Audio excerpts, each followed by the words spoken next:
Proverbs chapter 14 verse 30 को आपके बीच में बांटना चाहूंगा।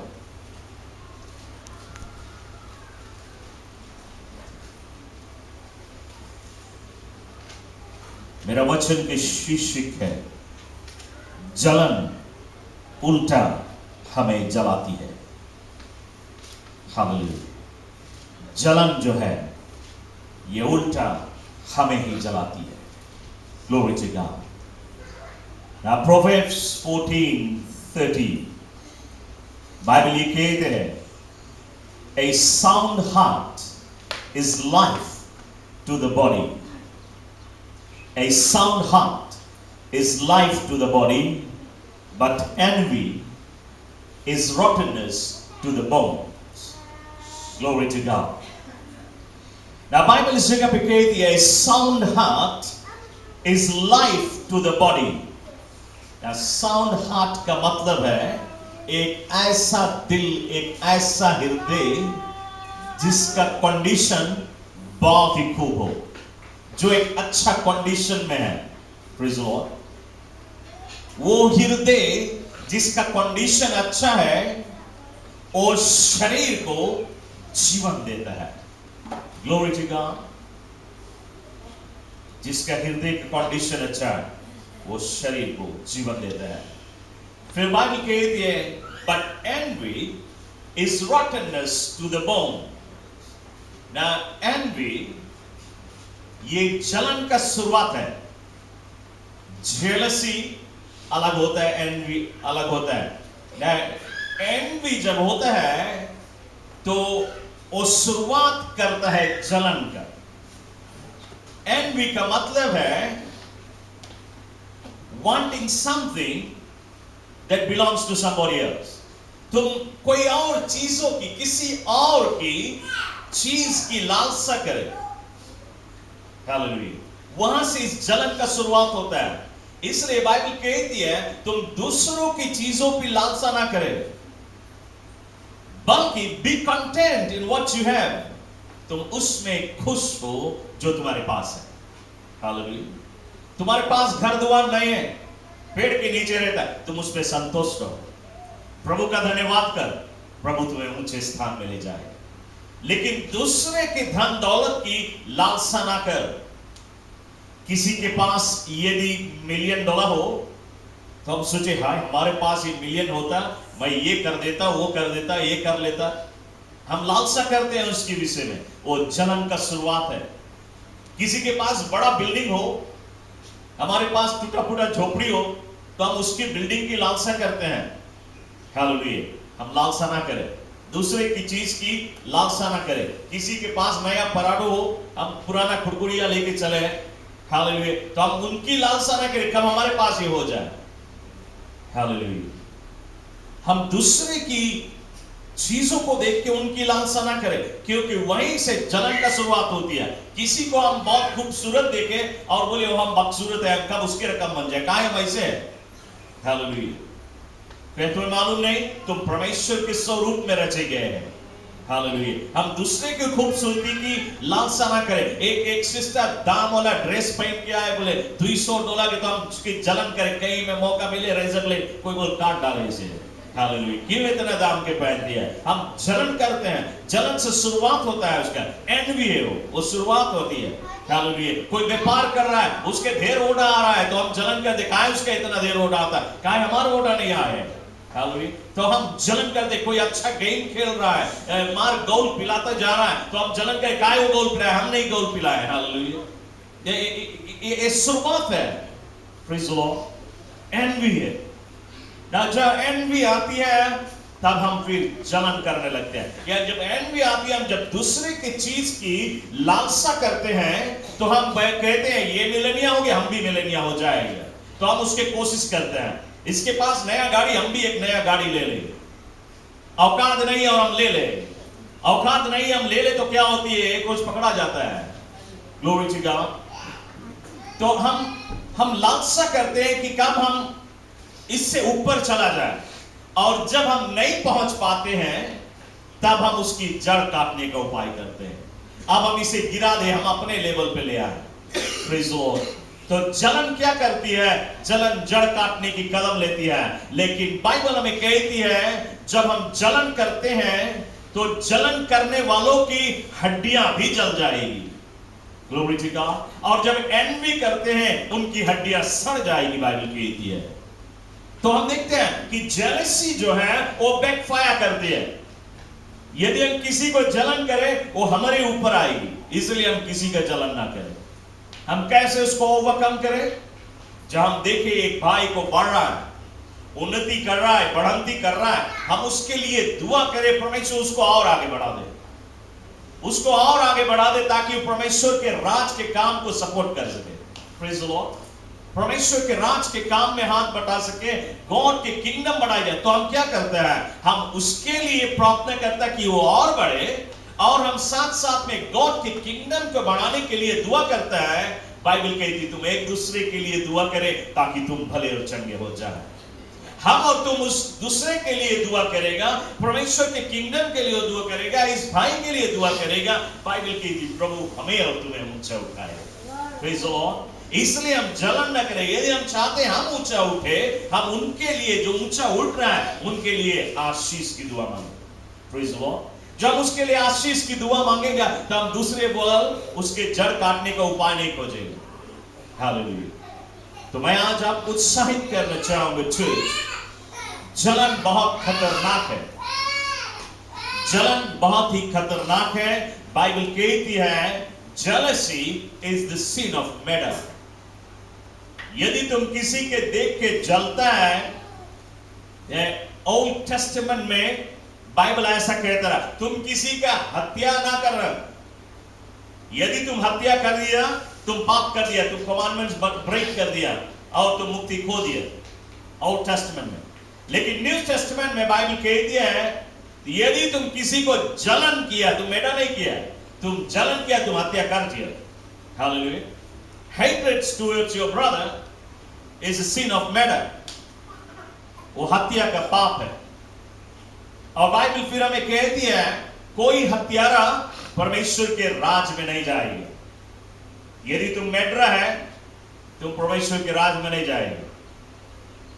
ना मैं जब पहली बार जेल खाना में गया प्रचार करने के लिए, कई बार मैं जा चुका हूं, लेकिन जो हमारा पहला बार था, जो पहला बार हम जब जेल में गया प्रचार करने के लिए, तो पहला जो जेली लोग के मेरे सामने लेके आए गए जो दल, इसमें से सब के सब मर्डरर्स थे, सब हत्यारे थे। और मैंने उनसे बातें किया और उन्होंने हमें बताया कि अभी भी उनका केस चल रहा है और इस केस के बाद में उनको नंबरों किया जाएगा। वे टेम्पररी नतंबुआ में है। या उनसे पूछा मैंने तुम क्या करके आया?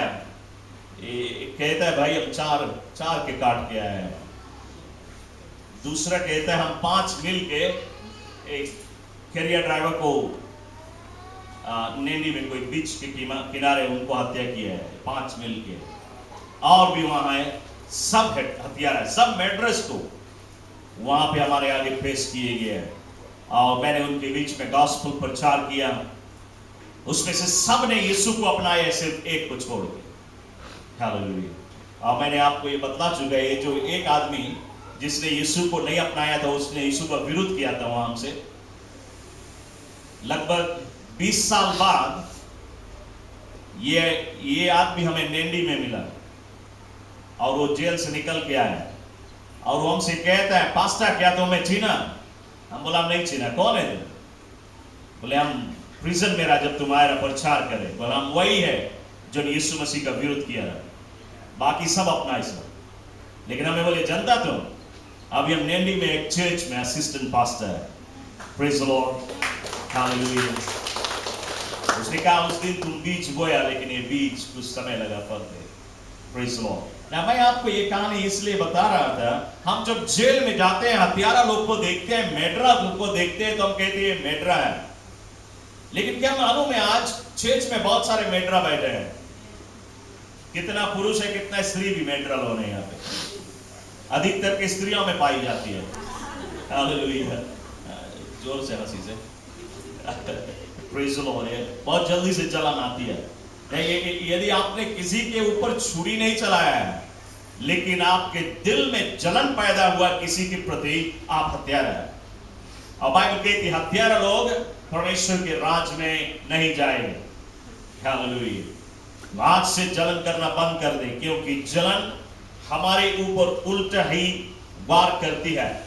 एक समय की बात, एक एथलीट, ये बड़ा ही नामी आदमी है, दुनिया में हर एक देश के एथलीट्स को उन्होंने पिछाड़ चुका। गोल्ड मेडल के ऊपर गोल्ड मेडल के ऊपर गोल्ड मेडल, अनेक से गोल्ड मेडल उन्होंने हासिल किया और वो एक मल्टी मिलेनिया बन गए। ये आदमी, इसके शहर में एक और आदमी है, वो भी एक एथलीट है, लेकिन उसका नाम उतना ऊंचा नहीं है। इन्होंने कभी गोल्ड मेडल नहीं जीता है, ब्रॉन्ज मेडल जीता है, सिल्वर जीता है, लेकिन गोल्ड नहीं जीता है। तो ये आदमी जब दूसरा एथलीट को देखता है उसके दिल खौलने लगता है, कब इसे गिरा दे। वो चाहता है एक दिन हम इसको पिछाड़ेगा, एक दिन हम भी गोल्ड मेडल हासिल करेगा, इसको पिछाड़ेगा। और उसने कोशिश किया, कई बार कोशिश किया, लेकिन उसे पिछाड़ नहीं सका। तो ये आदमी के अंदर में जलन आया, मैं क्या करूं कि इसको गिरा दूं कि ये चैंपियन ना रहे। और उन्हीं दिनों में ये आदमी, ये जो एथलीट्स था, ये मिलेनिया, इन्होंने अपने शहर में एक बड़ा बिल्डिंग बनाई। ये पुरानी बात है, काफी दिन की बातें हैं। उन दिनों में अधिकतर पे जो मकान होती थी लकड़ी का बनता था। ये वुडन बिल्डिंग है, बहुत भारी बिल्डिंग बनाया उसने अपने शहर में। और उस बिल्डिंग के ऊपर इस एथलीट का नाम लिखा गया है, इन्होंने अपने नाम लिखा है। अब इसका जो विरोधी एथलीट्स है, ये जब आता है शहर तो सबसे पहले वो नाम दिखाता है, वो बिल्डिंग दिखाता है। उसकी जो दिल में जो जलन है उसमें आग और भी बढ़ता है। तो ये कोशिश करता है उसको गिराने के लिए, कोशिश करता है, लेकिन ऐसा हुआ वो उसे पिछाड़ ना सका। जब उसे पिछाड़ ना सका, उसने योजना बनाई कि हम इसको तो नहीं पिछाड़ सका, लेकिन लाओ हम इसके बिल्डिंग गिरा दे। तो उसने प्लान बनाया कि हम इसकी बिल्डिंग गिरा दे। रोज रात को 2 बजे जब सब सो जाता है, कोई इधर उधर चाल पाल नहीं होती है, ये आदमी चीजल और हामा लेके आता है और उस बिल्डिंग के जो खूंटा है, एक के बाद एक खूंटा को चीजल करता है, धीरे धीरे करके कमजोर करता है। रोज आता है, रोज खूंटा को छीलता है ताकि एक रोज वो बिल्डिंग गिर जाए। एक दिन ये आदमी सफल हुआ, एक दिन वो बिल्डिंग गिरा, लेकिन अफसोस की बात है जब वो बिल्डिंग गिरा, ये आदमी एक खूंटा चीजल कर रहा था और उसी बिल्डिंग के नीचे वो दब के मर गए। Jealousy backfires.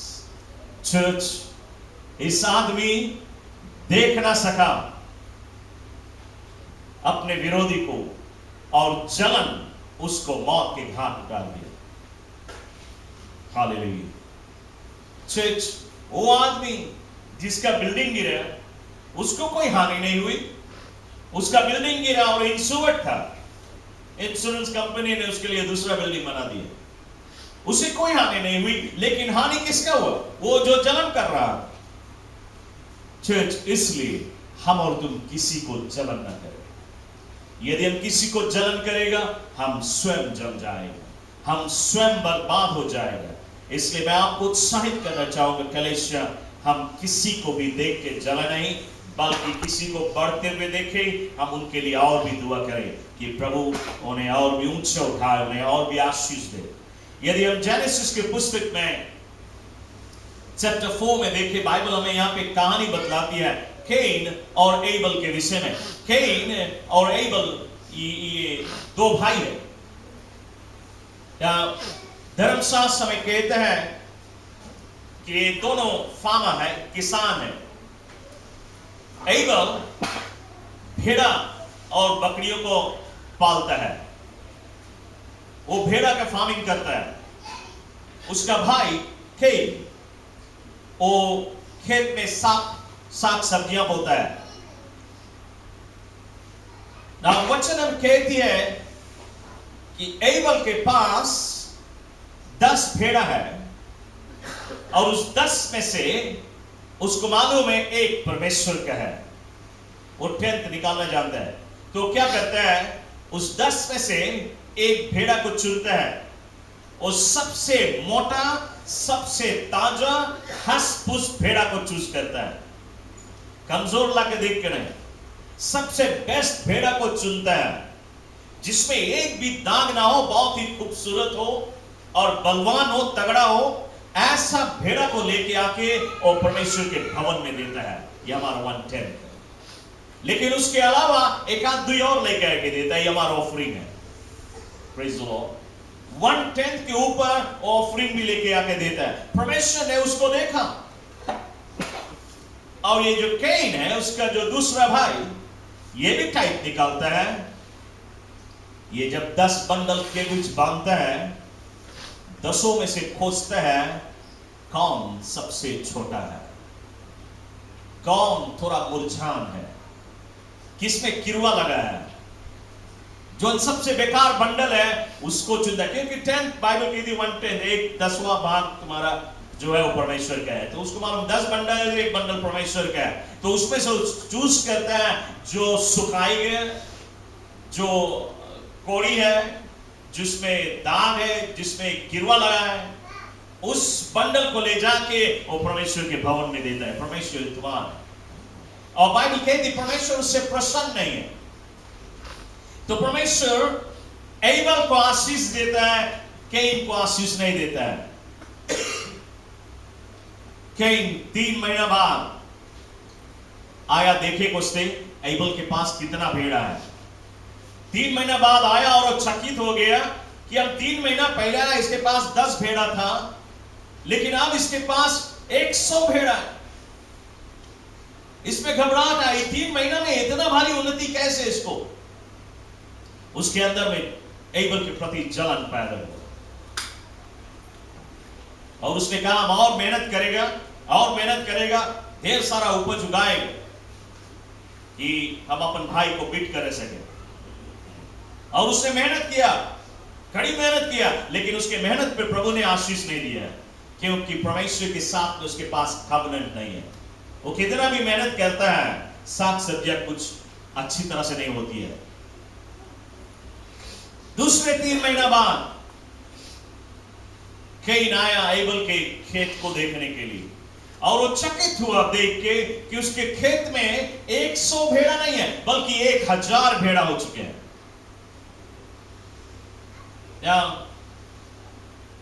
एबल के पास जब 1000 भेड़ा है, उसने लालच नहीं किया, उसमें से 100 निकालता है, ये परमेश्वर का है। 100 जो निकालता है वो भी सबसे बेस्ट निकालता है, ये परमेश्वर का है। और वो 100 के साथ में 10-12 भेड़ा और निकालता है, ये हमारा ऑफरिंग है। और वो लाके परमेश्वर के भवन में देता है, ये प्रभु तुम्हारा है। और परमेश्वर उसको इतना आशीष दिया, इतना आशीष दिया कि अब कोई उसके भेड़ा को गिन भी नहीं सके, एबल भी गिन नहीं सके। मिलियंस ऑफ भेड़ा उसके पास, लेकिन केन अभी वही 10 बंडल के बीच में, कोई आशीष नहीं। परमेश्वर उसको उन्नति नहीं देता है, जितना मेहनत करता है उतना नहीं काटता है। केन उसे पिछाड़ना चाहा, वो मेहनत किया कि अनेक से अनाज को बोए, अनेक से बोए अनाज, लेकिन अनाज उस प्रकार से उगा नहीं, क्योंकि वो कवनेंट नहीं परमेश्वर के साथ में, वो वाचा नहीं उसका। वो अपना 10वां हिस्सा नहीं देता है, या देता है तो भी दबा के देता है, ललचा के देता है, दिल से नहीं देता है। बाइबल कहती थी परमेश्वर उसे आशीष नहीं दिया। केन के अंदर में जलन आया कि हम अपने भाई को पिछाड़ नहीं सका, अब हम उसे जान से मार दे। अब बाइबल कहती थी एक बार केन चुप्पे से लुक के अपने भाई के ऊपर वार किया और उसे जान से मार दिया। ना उसने अपने भाई को जान से मार दिया, वो परमेश्वर का सेवक रहा और परमेश्वर के राज में राज करने लगे। लेकिन परमेश्वर कैन से क्या बोलते हैं?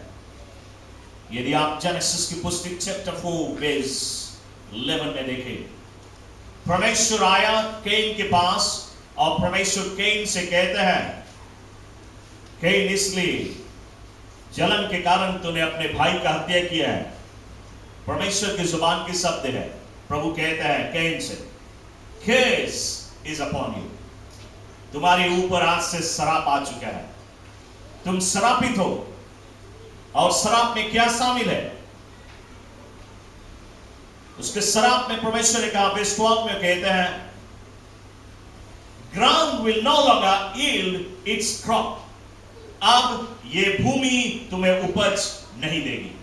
अभी तक थोड़ा देता रहा, लेकिन अब ये भूमि तुम्हें उपज नहीं देगी। तुम मेहनत करेगा, तुम कुछ काटेगा नहीं। अभी तक थोड़ा मोड़ा मिलता रहा, लेकिन अब वो भी नहीं मिलेगा। फिर बाइबल कहती है कि परमेश्वर ने उसे कहा कि तुम्हें कभी आराम नहीं मिलेगा, रेस्टलेस, तुम बिल्कुल रेस्टलेस होगा, तुम्हें कभी रेस्ट नहीं मिलेगा, तुम कभी आराम नहीं करोगे, तुम्हें कभी शांति नहीं मिलेगा।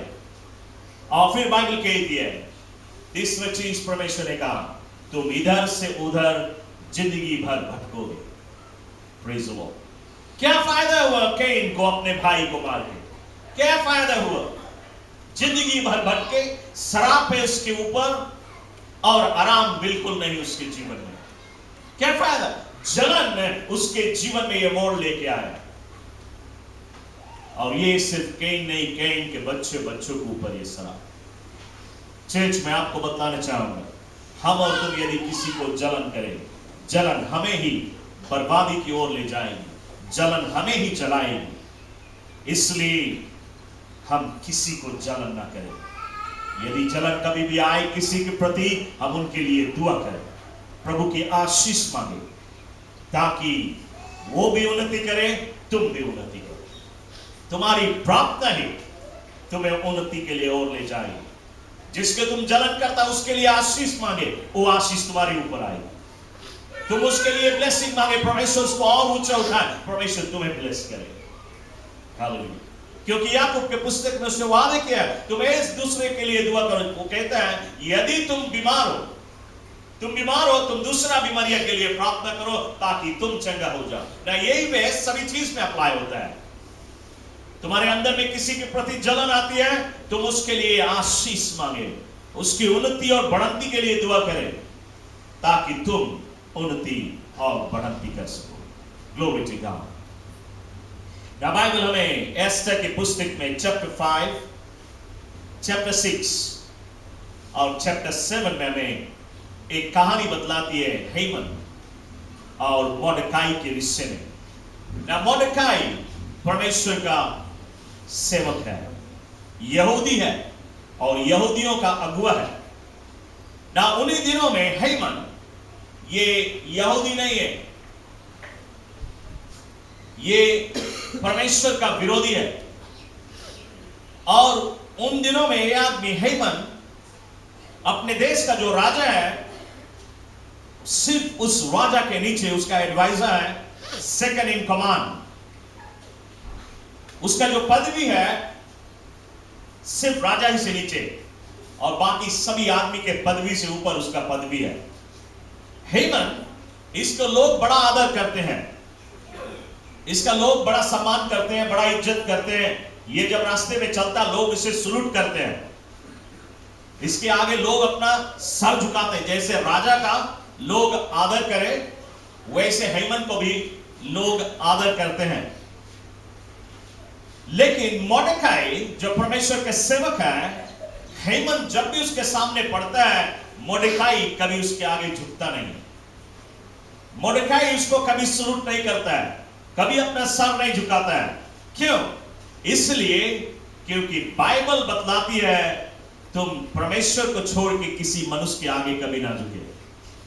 तो मोर्देखाई क्या करता है? बाइबल को पालन करता है, वचन को पालन करता है। तो वो हेमन के आगे झुकने वाला नहीं ना। वचन हमें कहता है कि हेमन जब देखा कि मोर्देखाई उसके आगे झुकता नहीं है, उसके अंदर में क्रोध भड़का। गुस्सा आया और जलन आया मोर्देकाई के प्रति। और वचन कहती है हेमन ने विचार किया कि हम मोर्देकाई को फांसी के फंदा पे लटका देगा। और उसने एक फांसी का फंदा बनाया। जानते हो उसकी लंबाई 75 फीट ऊंचा। ये फांसी का फंदा 75 फीट ऊंचा उसने मोर्देकाई के लिए बनाया ताकि उसको वहां पे लटकाई जाए।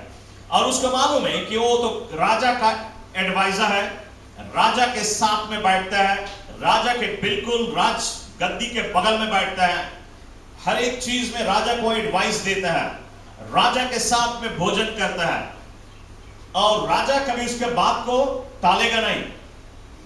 और बाइबल कहती है हेमन ने विचार किए कि आज सुबह जब मैं नौकरी पे जाऊंगा सबसे पहले चीज मैं राजा के आगे रखूंगा कि मोर्देकाई को इस गालोज में टांग दिए जाए, उस फांसी के फंदा में टांग दिए जाए। उससे परमिशन लेना है, या बिना राजा के परमिशन को किसी को फांसी पे लटकाई नहीं जा सकती, किसी को सजा नहीं दी जा सकती जब तक राजा ने उसे आज्ञा दे। तो हेमन विचार किया मैं राजा से परमिशन मांगूंगा और मोर्देकाई को लटका दूंगा उस फांसी के फंदे पे। और जब उस सुबह हेमन राजमहल में प्रवेश किया, जैसे वो राजा के पास आया, राजा उससे पूछता है, हेमन को कुछ बोलने से पहले राजा उससे पूछता है हेमन तुम ठीक समय पे आया, क्योंकि उसका एडवाइजर वो पूछता है हमें तुम बतलाओ कि जब राजा किसी आदमी के ऊपर बहुत ही प्रसन्न हो और उसको इनाम देना चाहे तो कौन सा इनाम दे, क्या करे उसके लिए। राजा यदि किसी के ऊपर बहुत ही प्रसन्न हो तो हेमन सोचता है राजा किसके ऊपर तो पसंद होगा हमें छोड़ के, सेकंड इन कमांड तो मैं ही हूं, मेरे ऊपर प्रसन्न होगा और मुझे कोई इनाम देना चाहता है। तो हेमन उसको एडवाइस करता है, वो कहता है राजा जब तुम किसी के ऊपर प्रसन्न है और उसको आदर और सम्मान देना चाहता है तो सबसे बेस्ट चीज है ये करे, तुम्हारा जो चैरियट है, तुम्हारा जो रथ है जिसमें खाली राजा बैठे और कोई नहीं बैठे सके, उस चैरियट में उस आदमी को बैठाई जाए और उसका कपड़ा राजा का कपड़ा पहनाया जाए, मलमल कपड़ा, राजा की तरह ताज पहनाई जाए। और राजा के जो सबसे बेस्ट नौकर है वो नौकर उस चैरियट को दौड़ाए और सारे स्ट्रीट में इस बात का ऐलान करे जिसके ऊपर राजा प्रसन्न है उसको राजा इस प्रकार का आदर देता है। हेमन सोच रहा था कि राजा मेरे ऊपर प्रसन्न हो गए, लेकिन वो चकित हुआ। राजा ने तब उसको जवाब दिया, हेमन जितना चीज तुम बोला इसमें से एक भी बात टाली नहीं जा, सब कुछ पूरा हो और तुम हमारा सबसे बेस्ट नौकर है। और मोर्देकाई को तुम आज इस रथ में बैठा के राजा के मलमल कपड़ा पहना के सारे स्ट्रीट में घुमा और तुम ऐलान कर कि जिसके ऊपर राजा प्रसन्न होता है उसको इसी प्रकार की आदर देता है। Glory to God. वो मोर्देकाई जिसको फांसी पे वो लटकाना चाहा, उसी मोर्देकाई को राजा के कपड़ा पहना के उस रथ में बैठा के, और यही हेमन स्ट्रीट में घुमाता है, दिल से नहीं बोलता है, मुंह से बोलता है। राजा जिससे प्रसन्न होता है उसको इस प्रकार का आदर देता है। Glory to God. उसने उसके ऊपर जलन किया, मौत की सजा देना चाहा, लेकिन अब वो क्या कर रहा है? हालेलुया। चर्च, उसी शाम को राजा को ये बात पता चल गया कि हेमन सुबह सुबह ये मांग उसके पास लेके आया था कि उसी मोर्देकाई को फांसी के फंदा पे लटका दे। और जब राजा को पता चला कि हेमन ने ये योजना बनाया था, राजा ने आज्ञा दिया अपने सोल्जर्स लोग को इस हेमन को उसी फांसी के फंदा में लटका दे जो उसने मोर्देकाई के लिए बनाया था। Glory to God. और वो हेमन को उसी फांसी के फंदे में 75 फीट ऊपर, इसलिए 75 फीट ऊपर ताकि पूरे शहर के लोग देख सके। देख, वहां ऊंचे स्थान में मोर्देकाई टंगा है, लेकिन नहीं, मोर्देकाई के बदले में हैमान टंगा है। Glory to God. तो क्या हुआ? जलन ने क्या किया? जलन ने हैमान को मौत की घाट उतार दी। जैसो एथलीट उस बिल्डिंग के नीचे दब के मर गया। इसीलिए बाइबल कहती है, जो जलन करता है उनकी हड्डियां भी जल जाएंगी। इसलिए चर्च, मैं आज आपको उत्साहित करना चाहूंगा कि हम और तुम कभी किसी का जलन न करें, क्योंकि जलन हमें ही मौत की घाट उतारेगी। जलन हमें परमेश्वर के राज में पहुंचने से रोकेगी। ये एक दीवार है जो प्रभु के राज में जाने से हमें रोकती है। बुक ऑफ 1 Samuel चैप्टर 18 में बाइबल हमें कहती है, जब इज़राइल फिलिस्तीन के विरुद्ध में लड़ाई में गया, फिलिस्तीन की जो सोल्जर आई इज़राइल से लड़ने के लिए, उनके जो मिलिट्री कमांडर एक चैंपियन है, गोलायत, जिसने सभी देश को पिछाड़ दिया, सभी मिलिट्री को पिछाड़ दिया। अब इज़राइल उसकी सामना करने के लिए गए, लेकिन जब उन्होंने गोलायत को देखा, उसके भयंकर चेहरा, उसकी बलवंता, क्योंकि बाइबल कहती है वो एक जायंट था, एक दानव है, और वे कहे कि कौन इसका सामना करेगा? कोई इसका सामना करने वाला नहीं। इज़राइल की सारी सेना भाग गई। इज़राइल का राजा किंग सॉल, उन्होंने देखा उस जायंट को, वो भी भाग गया, कोई उसके सामने ठहरा नहीं। जायंट उसे ललकार रहा है। वे जंगलों में लुके हुए, पहाड़ों के आड़ में, चट्टान के आड़ में लुक गए। और बाइबल कहती है, जब डेविड ने उस जायंट को देखा ना, डेविड एक छोटा बच्चा है, वो कोई मिलिट्री फोर्स में नहीं है। उनके बड़े बड़े भाई मिलिट्री फोर्स में, अपने भाई पे लंच पार्सल लेके आया था उस पहाड़ पे। और जब ये बच्चा टीनेज का है, ये डेविड ने जब उस गोलायत को देखा, बाइबल कहती है डेविड गया उस मैदान में गोलायत से लड़ने के लिए, और उसने प्रभु के नाम से उस पत्थर को उठा के उसके ऊपर चलाया, अपने स्लिंग में लगा के, और उसने उस जायंट को पिछाड़ दिया। ना एक बच्चा ने जब इस जायंट को पिछाड़ा, इज़राइल के लोग, बाइबल कहती है, उन्होंने एक गीत गाया, और उनका गीत के शब्द कुछ इस प्रकार से था, Saul has slain 1,000, but David it's 10,000. वो क्या गाते हैं? राजा सौल ने 1,000 दुश्मन को मारा, लेकिन डेविड ने 10,000 को मारा। तो वे आनंद और खुशी से डेविड के नाम की महिमा गा रहे हैं, उसकी बड़ाई कर रहे हैं। और जब सौल, किंग सौल ने देखा कि लोग उसकी बड़ाई नहीं कर रहे हैं, बल्कि डेविड की बड़ाई कर रहे हैं, तो उसके अंदर में डेविड के प्रति जलन आया। जबकि उसको डेविड को शाबाशी देना था, वो इज़राइल को बचाया, सारे इज़राइलिटीज को बचाया, अपने देश को बचाया, दुश्मन को पिछाड़ा, उसको इनाम देने के बदले में उसने योजना बनाई कि इसे मार दिया जाए। और यहां तक कि बाइबल कहती है उसने अपने तलवार को भी फेंका डेविड के ऊपर ताकि उसे मार दिया जाए, बल्कि उसका तलवार मिस हो गया क्योंकि प्रभु डेविड के साथ में था।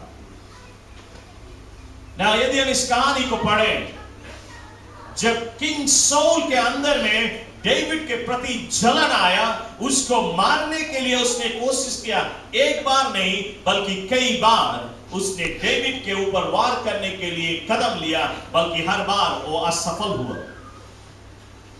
और किंग सौल अपनी महिमा के कारण, अपनी ग्लोरी के कारण वो डेविड के ऊपर वार कर रहा है। और उसी बीच में एक बार और फिलिस्तीन और इज़राइल के बीच में लड़ाई छिड़ी। और इस बार किंग सौल यदि डेविड को बोलता, डेविड तुम्हारा मिलिट्री कमांडर हो जाओ, तुम जाओ इस लड़ाई में, अवश्य डेविड की सेना फिलिस्तीन की सेना को पिछाड़ के आता। बल्कि किंग सौल को मालूम हम कैसे डेविड को भेजे, वो जीत के आएगा, लोग फिर गाएंगे, फिर उसकी महिमा करेंगे, तो वो नहीं मांगे दे के उसकी महिमा। इसलिए किंग सौल ने डेविड को लड़ाई में नहीं भेजा, वो स्वयं गया लड़ाई में कि इस बार हम फिलिस्तीन को पिछाड़ के आएगा, सब कोई हमारी बड़ाई करे, सब कोई हमें महिमा दे। और बाइबल कहती है जब किंग सॉल लड़ाई में गया, वो लड़ाई में मारा गया, लड़ाई में वो मारा गया। वो लड़ाई विजय का लड़ाई था, क्योंकि डेविड उसकी ओर है। जब डेविड उसकी ओर है तो परमेश्वर उसकी ओर है। लेकिन उसने डेविड का विरुद्ध किया, उसको अलग किया और स्वयं लड़ाई में गया और वो मर गया। किसने उसको मौत ले आया? कैसे उसके जीवन में मौत आया? वो था जलन। इन सभी चीज के पीछे जलन, डेविड के प्रति जलन उसको मौत के घाट उतारा। चर्च, मैं आपको बतलाने यही चाहूंगा, जलन एक ऐसी चीज है जो हमें मौत में लेके जाती है, जो हमें विनाश को लेके जाती है। और बाइबल कहती जलन करने वाले वे नाश हो जाएं, नरक चले जाएंगे। जन्नत उनके लिए नहीं है, स्वर्ग उनके लिए नहीं है। यदि मैथ्यू चैप्टर 27 में देखें, बाइबल कहती है यीशु मसीह अंधों को आंखें दे रहा, गूंगों को बोली दे रहा, लंगड़ा को पैर दे रहा, मुक्ति के संदेश प्रचार कर रहा है, प्रेम प्रचार कर रहा है। कोई बुराई नहीं है इसमें, वो प्रेम का प्रचार कर रहा है, टूटे हुए दिल को जोड़ रहा है, आंसुओं को पोंछ रहा है, रोगों को दूर कर रहा है, शैतान निकाल रहा है, अनेक से आश्चर्य कर्म लोगों के जीवन में कर रहा है। कौन से बुराई है इसमें? कोई बुराई नहीं है। लेकिन जो रिलीजियस लीडर्स थे,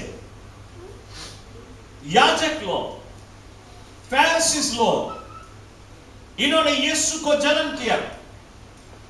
क्यों जलन कर रहे हैं? क्योंकि जो भीड़ है यीशु के पीछे जा रही है, उनके सिनेगोग में नहीं आ रही है, उनके कलीसिया में नहीं आ रही है, उनकी महिमा देने के लिए नहीं आ रहे, सब यीशु को महिमा दे रहे हैं, यीशु के पीछे सब चल रहे हैं। और इसी कारण है याजक के अंदर में, फरीसीज के अंदर में, रिलीजियस लीडर्स के अंदर में, सिनेगोग रूलर्स के अंदर में यीशु के प्रति जलन आया। और इसी कारण से उन्होंने योजना बनाया कि यीशु को जान से मार दिया जाए।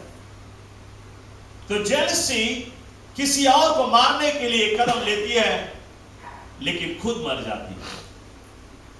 चर्च में आपको बतलाना चाहूंगा यीशु को क्यों क्रॉस पे टांगा गया। क्या वो कोई क्रिमिनल रहा? क्या उन्होंने किसी की हत्या किया? क्या उन्होंने कोई पाप किया? आज तक भी दुनिया में कोई ऐसा व्यक्ति यीशु के जीवन में एक पाप के दाग नहीं दिखा सकता, क्योंकि एक ही व्यक्ति संसार में ऐसा आया जिसमें एक भी पाप नहीं था। इसलिए उसने पाप के लिए अपनी जान की कुर्बानी दी ताकि हम मनुष्य को बचा सके। यीशु को इसलिए क्रॉस पे टांगा गया, ये याजकों के द्वारा, ये याजकों ने निर्णय बनाया, रिलीजियस लीडर्स ने निर्णय बनाया, और इन्होंने इनके प्लान के अनुसार उन्होंने पिलातुस को उत्साहित किया और जबरदस्ती मांग किया कि उसे फांसी की या उसे क्रॉस पे टांग दिए जाए, उसे जान से मार दिए जाए। उसे जान से मारने की योजना रिलीजियस लीडर्स ने बनाया, क्योंकि भीड़ उसकी ओर जा रही। लेकिन यदि हम इस कहानी में देखें, जब यीशु क्रॉस पे मारा गया, जब वो कब्र के बंधन को तोड़ के वो जी उठा, और जब ये बात की चर्चा हो गई कि यीशु जी उठा है, यदि आप बुक ऑफ एक्ट्स में देखेगा चैप्टर 2 वर्स 37 में, यही रिलीजियस लीडर्स, यही याजक, यही फरीसीज, यही सिनेगोग रूलर्स जिन्होंने यीशु को क्रॉस पे चढ़ाया था, जब उन्हें मालूम हुआ यीशु जी उठा है, तब वे पहचाने कि सचमुच वो परमेश्वर था, और तब वे अपना छाती पीटे, मैंने क्या किया, क्यों हमने यीशु को क्रॉस पे चढ़ाने के लिए आज्ञा दिया। ये उनकी जुबान के शब्द है वर्स 37 में। ये चेला लोग से पूछ रहे हैं, ये क्या कहते हैं? ये कहते हैं व्हाट शैल वी डू। हाय हाय, हमने यीशु को क्रॉस पे मार डाला, हमने उनको क्रॉस पे चढ़ाने के लिए प्लान बनाया, अब हमने पहचाना कि वो परमेश्वर रहा, अब हम क्या करें? What shall we do? किससे पूछते हैं? यीशु के चेला लोग से जाके पूछते हैं What shall we do? अब हम कौन सी करें कि हम बच जाएं? अब हम कौन सी करें कि हमें मुक्ति मिल जाए? हम कौन सी करें हमारी गुनाह की माफी मिल जाए? हम कौन सी करें कि हम जहन्नम से बच जाएं और जन्नत जा सके? क्या करें हम? What shall we do? ये कोई और नहीं पूछ रहे हैं, याजक लोग पूछ रहे हैं, लीडर्स लोग पूछ रहे हैं, जिन्होंने यीशु को क्रॉस पे चढ़ाया। और तब चेला लोग उनको बतलाया कि तुम आज पश्चाताप करो, रिपेंट, अपने पाप से पश्चाताप करे और बपतिस्मा ले, and you will be saved. क्या आपको मालूम है ये लोग जो यीशु को चढ़ाए थे, इनमें से सब नहीं बल्कि बड़ी मात्रा में याजक, फैरिसीज और रूलर्स, ये सब यीशु को अपना दिल दिए। वे अपने गुनाह से पश्चाताप करके वे बपतिस्मा लिए। Praise the Lord. वे मुक्ति पाए और जीवन पाए। ना चर्च, हम लोग देखा कि जितना भी जगह मनुष्य के विरुद्ध किया, एक मनुष्य दूसरे मनुष्य का जलन किया, उनके ऊपर प्रकोप आया, वे मारे गए, वे बर्बाद हो गए। लेकिन जब मनुष्य परमेश्वर को जलन किया, उनको एक बार मौका मिला बचने के लिए। हम और तुम भी एक समय यीशु का विरोध कर रहे थे। वो गोरा के बप्पा, हम नहीं जाएगा चर्च, हालेलुया। हम और तुम भी उसका विरोध कर रहे थे, एक टाइम उसको जलन कर रहे थे, लेकिन उसने हमें और तुम्हें बचाया, एक बार और मौका दिया। Glory to God. एक परमेश्वर के यदि हम जलन करें, परमेश्वर हमें एक बार मौका देता है बचने के लिए। लेकिन मनुष्य का जलन करें, वो जलन हमारी ऊपर बैकफायर होती है। हालेलुया। तो चर्च में आज आपको उत्साहित करना चाहूंगा कि आज से हमारे अंदर में किसी के प्रति जलन ना हो। यदि किसी के प्रति जलन आता है, किसी के पास नया मोटर है, आप दुआ करें परमेश्वर उसको एक और दे दे। हालेलुया। वो एक और तुम्हारे पास आएगा। Glory to God. लेकिन यदि आप मौका खोजे, तब मौका मिले उसके मोटर के पेंट खुरुस दे, ग्लोरी टू गॉड, तुम अपने ऊपर मुसीबत लेके आएगा। हालेलुया। तुम अपने ऊपर मुसीबत लेके आएगा कि हम उसकी टायर पंचर कर दे। Glory to God. किसी भी रूप से हम उसको गिरा दे, किसी भी रूप से हम उसे नीचा कर दे, तो ये प्रकोप हमारे ऊपर आएगा। हम किसी को देख के जलन न करें। तो मैं विश्वास करता हूँ कि ये वचन आपके दिलों को बदले और आप में जलन ना हो, बल्कि आप में प्रेम। हालेलुया। क्यों ना हम सब खड़े हो जाए परमेश्वर की हस्ती। चर्च में विश्वास करता हूं कि ये वचन आज आपके जीवन को बदल दिया है, और आज से आप वो व्यक्ति नहीं रहेगा किसी को जलने वाला, बल्कि लोगों से प्रेम करने वाला होगा। इस समय मैं चाहूंगा आप जहां भी कहीं हैं, आप प्रार्थना करें, आप प्रार्थना करें। स्वयं देखें आपके जीवन में एनवी तो नहीं है, शुरुआत तो नहीं हो रहा है जलन का, किसी से कंपटीशन तो नहीं कर रहा है। यदि आपके अंदर में कंपटीशन है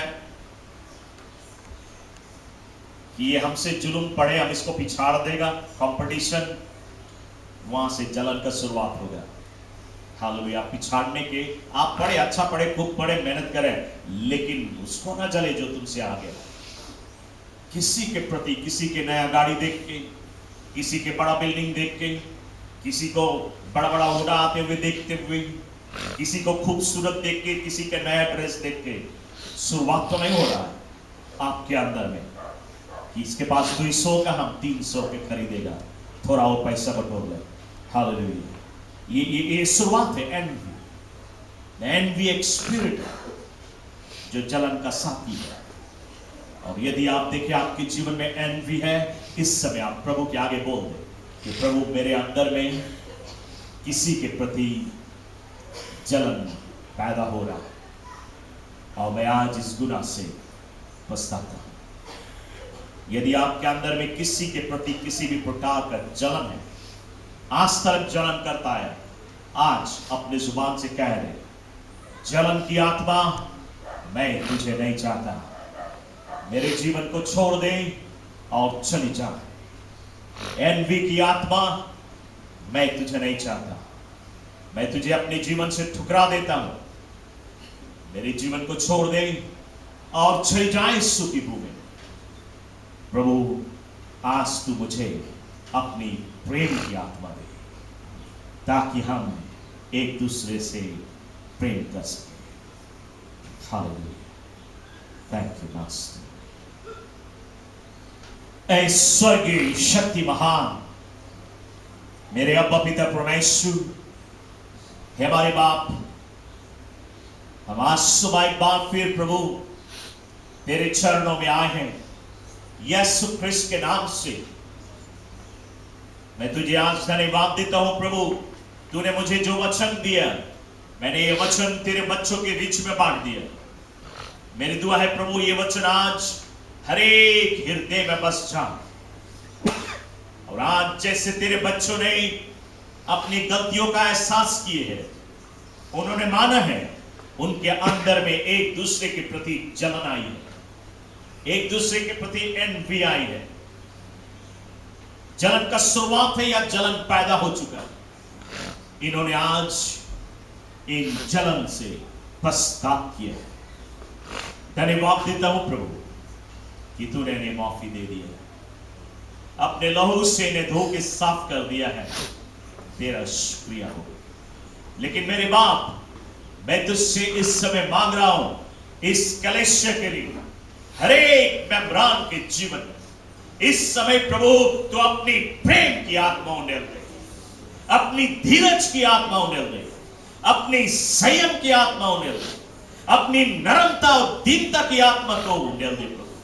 हर एक के जीवन में तेरी आत्मा का नव फल परगतीय रूप से दिखाई पड़े, तेरी आत्मा का नव फल मैनिफेस्ट हो प्रभु जी। तेरे लव की आत्मा, धीरज की आत्मा, नरमता और दीनता की आत्मा, हम्बलनेस, शांति की आत्मा अपने बच्चों को भर दे, ताकि तेरे बच्चे लोग तेरा एक सच्चा नमूना बने, इनका स्वयं का जीवन तेरा वचन प्रचार करे।